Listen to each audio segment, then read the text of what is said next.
Hero Wars, Zeus here, and the battlefield has a new problem commanders can't afford to ignore.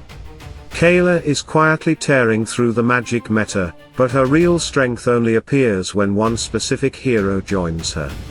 Most players are building her wrong. Watch this carefully.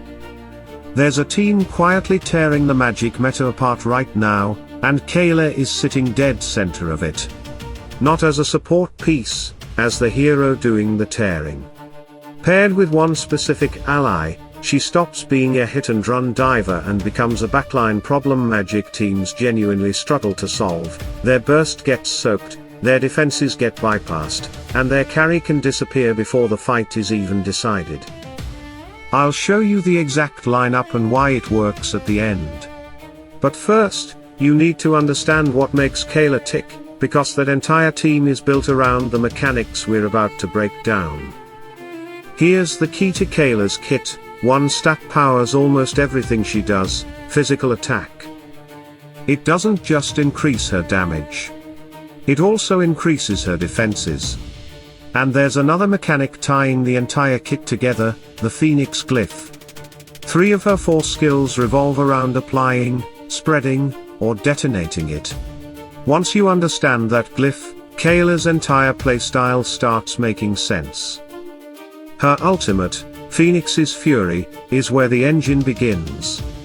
She throws a chakram that stamps the Phoenix Glyph onto enemies, immediately applying burn that deals pure damage every second for 6 seconds. And pure damage is important here. It doesn't care about armor or magic defense. The enemy can stack defenses all they want, but that damage still gets through. But there's a second layer. If the target already has a Phoenix Glyph when the chakram hits, Kayla doesn't simply refresh it, she detonates it. The explosion deals a massive physical hit, and dumps the remaining burn damage all at once. So the same ultimate behaves completely differently depending on the target. Early in the fight, it's a setup tool. Later, against a fully marked backline, it's a bomb. Both effects scale with physical attack, 8% for the burn and a massive 180% for the explosion. Now, Raging Sparks is where her basic attacks stop being basic. Whenever Kayla attacks an enemy carrying a Phoenix Glyph, sparks fly from that target and hit nearby enemies for 140% of her physical attack. Think about what happens once she reaches the backline. Every basic attack isn't just damaging her target, it's splashing the entire group around them. No extra cast, no complicated timing, no separate cooldown. As long as those glyphs stay active, every swing becomes an area attack. And that brings us to Possessed by Fire, the skill that truly makes Kayla what she is. As long as her health is above 60%, she leaps over the front line and lands behind the farthest enemy, usually the carry or healer the enemy team is desperately trying to protect. Once she lands, she ignites herself. While burning, her basic attacks apply and renew Phoenix Glyphs on her targets, keeping the entire damage engine running. But there's a price. Kayla loses 2% of her maximum health every second while she's burning. Once she falls below 30%, the effect ends and she leaps back to her side. And notice something important, this skill doesn't actually deal damage. It doesn't scale from physical attack or any other offensive stat. It's a positioning tool, a delivery system that gets Kayla into the backline and keeps the glyph machine running. That means her value depends heavily on one thing, how long she can survive back there. Which brings us to overheat. The moment Kayla stops burning, usually as she begins her retreat, she becomes overheated and gains bonus armor and magic defense. And both bonuses scale from 35% of her physical attack. Read that carefully, because this is the foundation of her build. Physical attack makes Kayla hit harder, and makes her harder to kill. The same stat powering her burst, her splash damage, and her glyph detonations is also strengthening her defenses. There's no awkward split between damage and survivability. You're not forced to choose one or the other. Almost every part of her kit points toward the same stat. Put everything together and Kayla follows a very clean loop. Alt to seed the glyphs. Dive behind the enemy with Possessed by Fire. Spread and renew those glyphs with basic attacks. Let Raging Sparks shred the surrounding backline.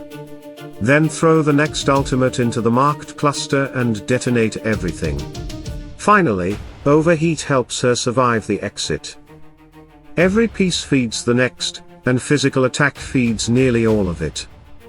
If this is the kind of breakdown that helps you stop wasting resources, subscribe. The team that's tearing magic apart.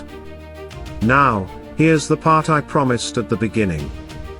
Kayla is already strong, but there's a specific lineup that turns her into a nightmare for magic teams. And the reason comes down to one hero, her brother, Aidan.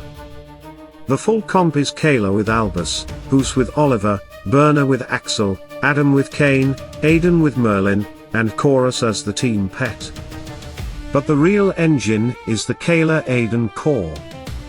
Aidan uses the same Phoenix Glyph system, except he gets the process started.